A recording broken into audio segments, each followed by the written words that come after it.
उदय कडबडी, उदय कडबडी आणि महावीर नगर उद्यमबाग बेळगाव. अच्छा. तर इकडं ऑलरेडी 4-5 वेळा साप पण पकडलेला आहे होय आम्ही. होय पकडलाय तुम्ही. तर तुम्ही आता त्या सापाला बघितला?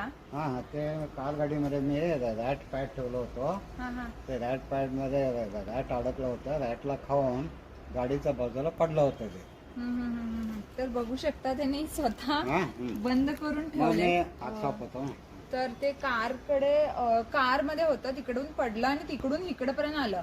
तर इकडं आल्यावर मग त्यांनी असं गडबड वगैरे न करता असं त्यांनी बंद करून ठेवलेत. तर मला पण माहिती नाही कोणता साप आहे.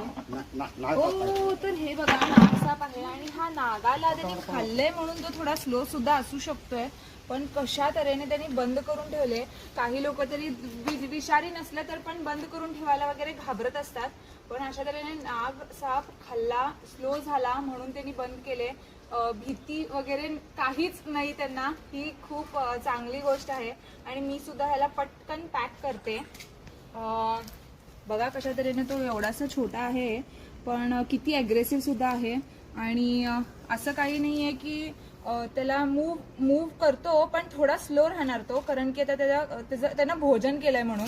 तर बघा हे खाल्ल्यानंतर थोडस वाकडं होतंय त्याचं तोंड. त्याचं म्हणजे असं काही नाहीये की त्याला लागलंय वगैरे, पण ह्याच्यावरनं आम्ही ओळखू शकतो की हा साप नुकताच काहीतरी खाल्लाय म्हणून त्याचं तोंड थोडंसं क्रॉस आहे. तर मी ह्याला म्हणजे असं न पकडता सुद्धा तुम्ही असं रेस्क्यू करू शकता. असं काही नाहीये की तुम्ही पकडायलाच वगैरे पाहिजे. असं तुम्ही उलट वगैरे करून सुद्धा असं पॅक करू शकता. किंवा तुमच्याकडे आलं तर असं बर्नी जसं त्यांनी ह्यांनी ठेवलेली आहे, हे डायरेक्ट तुम्ही झाकू सुद्धा शकता न काही घाबरता वगैरे, विषारी असून पण. आणि असं तुम्ही ऍक्च्युली मी तुम्हाला अनेक सांगते, हे असं तुम्ही फक्त वरती करून काय करायचं. हा मी हेच तर बघा मलाच कव्हर करायला लागलाय एवढासा साप असून सुद्धा. तर हे बघा आता मी ह्याला पकडले, पण असं काठीने सुद्धा डायरेक्ट तुम्ही उचलून बकेटमध्ये सुद्धा घालू शकता.